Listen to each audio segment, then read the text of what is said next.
আমরা বিএনপিকে কোনো ব্ল্যাঙ্ক চেক দিব না, জামাতকেও না, এনসিপিকেও না, প্রত্যেককে আমরা ধরবো। কিন্তু ফ্যাক্ট ইজ আমরা যেমনে পারি, যেভাবে পারি, এই জুলাইয়ের মধ্যে জুলাইয়ের ঘোষণাপত্র আমাদেরকে আদায় করে নিতে। বিএনপি চাইলেও পুরনো রাজনীতি থেকে বের হয়ে আসতে পারবে না, তার দল ভেঙে যাবে, পারবে না। ইভেন এনসিপি আজকে যে কারণে বলছে, এনসিপি এখন পর্যন্ত পলিটিক্সটা ফুল ফেজ শুরুই করে নাই, এই জন্য সে বলতে পারছে। কিন্তু এটা তো সত্য কথা, আওয়ামী লীগের পুনর্বাসন ছাড়া এনসিপির পলিটিক্স দাঁড়াবে না। বিএনপি যখন সাইজ হয়ে যাবে মোটামুটি, সেটা ইন্ডিয়ার মাধ্যমে হোক, এজেন্সির মাধ্যমে হোক, XYZ আরো অনেকের মাধ্যমে হোক, এরপর এটা জামাতের উপরে আসবে। তো বিএনপি যে কয়দিন পারলো তো পারলো, জামাত পারবে না 3 দিনও। এরপরে চূড়ান্ত খেলাটা হবে এনসিপির সাথে। সম্ভবত এই জুলাই থেকে আগামী 6 মাস হোক, 1 বছর হোক, বাংলাদেশ প্রচন্ড ক্রাইসিসের মধ্য দিয়ে যাবে, প্রচন্ড। এবং এই ক্রাইসিসটা আজকে বিএনপির যে ক্রাইসিসের মধ্য দিয়ে শুরু হচ্ছে, আমরা এটা ভাবার কারণ নাই যে এইটা থেমে গেলে ক্রাইসিসটা এখানেই থেমে যাবে। এটা বিএনপির সাথে ঘটবে এর কিছুদিন পরে।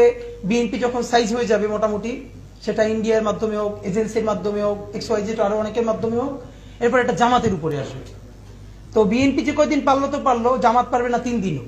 এরপরে চূড়ান্ত খেলাটা হবে এনসিপির সাথে, এবং এনসিপি পারবেই না। তো ফ্যাক্ট হলো আমাদের দুটো লড়াই একসাথে করতে হবে। আমরা কোনো রাজনৈতিক দলকে এককভাবে এই দেশকে বর্গা দেই নাই। যারা আজকে বিএনপির বিরুদ্ধে বলছে তাদেরকে একটু ভাই মনে করাই দিয়েন, তারেক রহমানের কাছে সবার কিন্তু হাজিরা দেয়া লাগবে। তো তখন আমি বললাম, ভাই এই কথার কারণেই আপনারা ডুববেন। শেখ হাসিনার কাছে এই দুনিয়ার সবার হাজিরা দেওয়া লাগে নাই। এই হাজিরা যে দেয়া লাগবে, এই কথার কারণেই তার এখন দিল্লিতে গিয়ে হাজিরা দেওয়া লাগতেছে।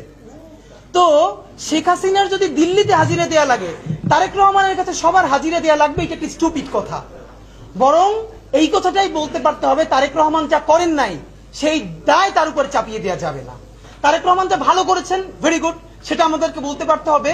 প্যারালালি আমরা এই রাষ্ট্র কায়েম করতে চাই, তারেক রহমানও সমালোচনার ঊর্ধ্বে নন, এবং তিনি ভুল করলে তার সামনে বসেই সমালোচনা করে পারতে হবে। এবং সেজন্য আমার রাস্তায় ধরবে কেউ বলবে না যে তারেক রহমানের কাছে কিন্তু আপনার যাওয়া লাগবে। তখন বললাম, ভাই হাসিনার কাছেই তো সবার যাওয়া লাগে নাই, তারেক রহমান সাহেব তো আরো অনেক পরের কথা। তো এর মানে হলো আমাদের সামাজিক মনস্তত্ত্ব। আজকে যেই সমস্যা বিএনপির, এটা কালকে জামাতের সাথে ঘটবে, পরশু এনসিপির সাথে ঘটবে। কিন্তু অত্যন্ত সচেতন একটা জায়গা আমাদের বোঝা উচিত, আজকে যেটা বিএনপির সাথে হচ্ছে, পরশু জামাতের সাথে হবে, তারপরে দিন এনসিপির সাথে হবে। এরপর পুরো একটা অ্যাপলিটিক্যাল রাষ্ট্র কায়েম হবে। এরপর এখানে আধা সুশীল, আধা এনজিও, ওয়েস্টের অনেকগুলো গ্রুপ মিলে এখানে একটা মানে সুশীল এবং খুবই পশ একটা 1-11 কায়েম হবে। এবং এই যে আলাপগুলো আমরা আজকে করতে পারছি, সেই আলাপটা আমরা করতে পারবো না। তো এই জন্য আমাদের যেটা ভীষণভাবে পলিটিক্যালি কারেক্ট থাকা দরকার, সেটা হলো বিএনপির সাথে আমাদের স্ট্যান্ড দুটো থাকা দরকার। একটা হলো বিএনপি যেহেতু দাবি করেছে সব থেকে বড় দল, সুতরাং সব থেকে বেশি গালিটা তাকে সহ্য করতে পারতে হবে। এই সহ্য করার হিম্মত, ক্ষমতা যদি সে হারাই ফেলে, আওয়ামী লীগের পরিণতি বরণ করবে। কিন্তু এর মানে এই না যে আমরা আজকে খুবই বাজে একটা কাজ হয়েছে, আমি জানি না এটা কারা করেছে, না বুঝে করেছে, এটা আমাদের জুনিয়রদেরকে বুঝাতে হবে। দেখলাম যে মিডফোর্ডের দিকে মনে হয় আমাদের আইডিয়াল কলেজের কিছু ছোট ভাইয়েরা গিয়ে সেখানে শহীদ জিয়ার ছবি অবমাননা করেছে। খুবই বাজে কাজ, এই অর্থে বাজে কাজ। এই জন্য আপনার মানে বিএনপির এজেন্ট বললে কোনো লাভ নাই। বাংলাদেশ শহীদ জিয়া বিএনপির একক অ্যাসেট না। ইভেন আমরা তো বেগম খালেদা জিয়াকেও বিএনপির একক অ্যাসেট বলি না।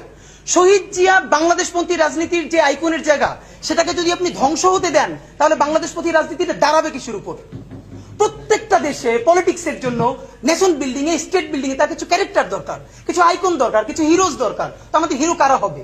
শহীদ জিয়ার মতো সৎ একটা ক্যারেক্টার গত 100-200 বছরে কি বাংলাদেশে এসছে? তো এটাকে আমরা জাতীয় সম্পদে রাখবো না? হ্যাঁ, বিএনপির আমরা বলবো যে এই নাম সেল করে চাঁদাবাদী চলবে না, পাথর মেরে হত্যা চলবে না। এক থেকে, এবং অনেকে আমাকে বলেছে জুলাইয়ের স্পিরিট নাই। সেদিন একটা ইন্টারভিউতে আমাকে জিজ্ঞেস করলো, এখন তো প্রাইভেট ইউনিভার্সিটি নামে না। তো ওই দিন যে কথাটা বলেছি, আজকে আমি ভীষণ নিজের প্রতি মানে আল্লাহর প্রতি কৃতজ্ঞ যে আমি এই কথাটা আমার মনে হয়েছে। আমি বলেছি, দেখেন আবারও যেদিন এরকম কোনো বাজে কাজ হবে, কোনো কারো লিডারশিপের অপেক্ষা না করে প্রাইভেট ইউনিভার্সিটি প্রত্যেকটা নেমে আসবে। And it was happen. দেখেন আপনি, এই যে যখনই বাজে ভিডিওটা আমাদের সামনে আসলো, নামও নিচ্ছি না, ব্র্যাক, নর্সাত থেকে শুরু করে প্রত্যেকটা বিশ্ববিদ্যালয় নিজেরা নেমেছে, তুমুল মিছিল করেছে। তা আমাদের এখন যেটা সব থেকে জরুরি কাজ, এইরকম পলিটিক্যাল ক্রাইসিস প্রতিদিন লেগে থাকবে।